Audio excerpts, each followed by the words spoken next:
नमस्कार, आप देख रहे हैं जी न्यूज। आपके साथ हूं मैं रूबिका लियाकत। पीएम मोदी अपने गढ़ गुजरात में है और तकरीबन 8:30 बजे वो दिल्ली के लिए रवाना हो जाएंगे।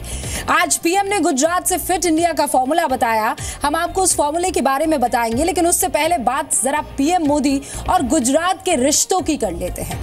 गुजरात के चीफ मिनिस्टर से देश के प्राइम मिनिस्टर बनने तक के सफर में सूरत की सूरत भले ही बदल गई हो, लेकिन नहीं बदली तो गुजरात और मोदी की एक दूसरे के लिए मोहब्बत, एक दूसरे से बेइंतहा लगाव, और वो पिछले 24 घंटों में बार बार देखने को मिला भी।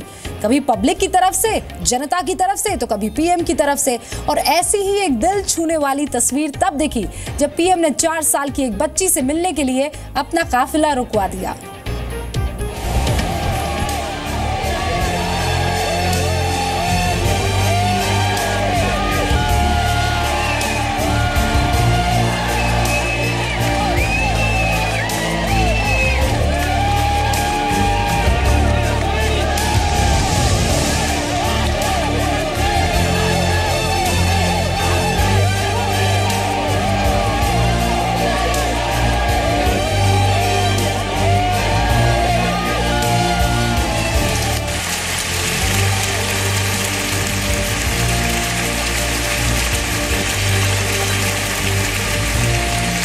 मैं दुविधा में था कि गुजराती में बोलूं कि हिंदी में बोलूं।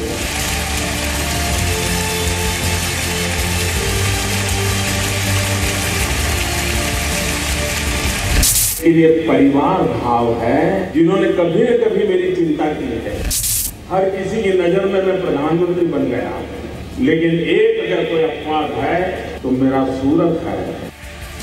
प्रधानमंत्री बनने के बाद पहली बार सूरत पहुंचे नरेंद्र मोदी की ये बातें बताने के लिए काफी है कि सूरत और गुजरात से उनका नाता कैसा है।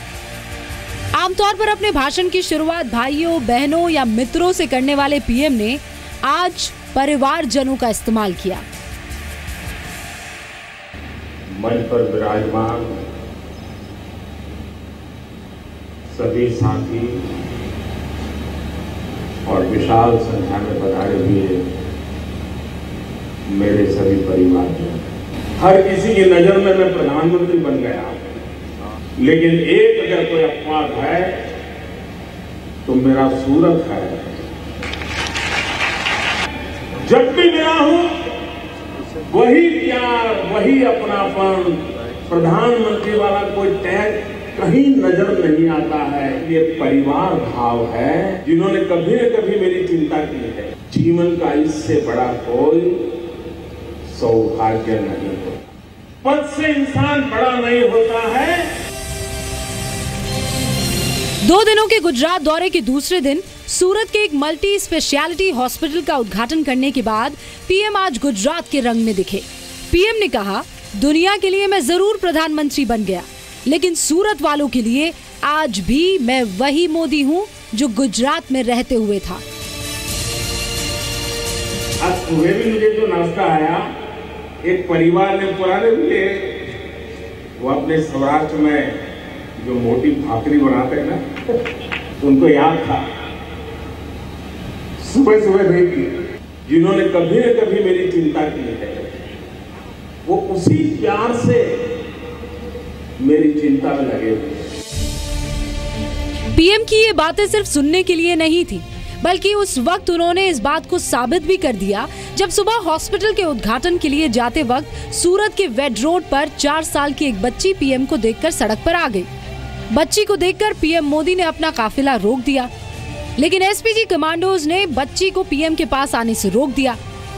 पीएम ने तुरंत स्पेशल फोर्स के गार्ड से कहकर बच्ची को अपने पास बुलाया। नैन्सी गोंडालिया नाम की इस बच्ची ने एक घड़ी भी पहनी हुई थी। पीएम ने घड़ी के बारे में पूछा और कहा, बताओ टाइम कितना हुआ है। नैन्सी से इस छोटी सी मुलाकात के बाद पीएम मोदी का ये काफिला वहां से निकल गया और अस्पताल के उद्घाटन के लिए पहुंचा। यहाँ भी मोदी प्रधानमंत्री की भूमिका में कम और एक गुजराती की भूमिका में ज्यादा दिखे। पीएम ने कहा कि उनके लिए ये तय करना बेहद मुश्किल था कि वो हिंदी में बोले या गुजराती में। मैं दुविधा में था कि गुजराती में बोलूं कि हिंदी में बोलूं।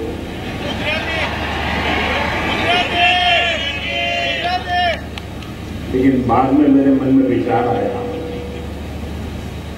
कि आप सबने इतना बड़ा काम किया, इतना बड़ा काम किया, इसका देश को भी तो पता चलना चाहिए।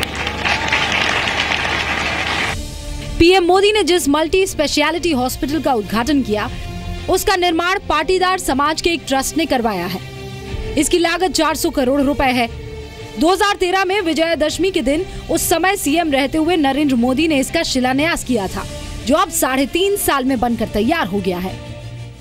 जब मैं यहाँ था तो कहता था कि जिसका शिलान्यास मैं करूंगा उसका उद्घाटन भी मैं करूंगा। तो लोगों को लगता था ये बड़ा अहंकारी है। ये अहंकार नहीं था, ये मेरे मन में एक कमिटमेंट है। पीएम मोदी ने इसी मंच से आज ये भी बताया कि हिंदुस्तान कैसे फिट रह सकता है और उनकी सरकार इसके लिए क्या कर रही है। भार्गव परीख के साथ ब्यूरो रिपोर्ट, जी मीडिया, सूरत।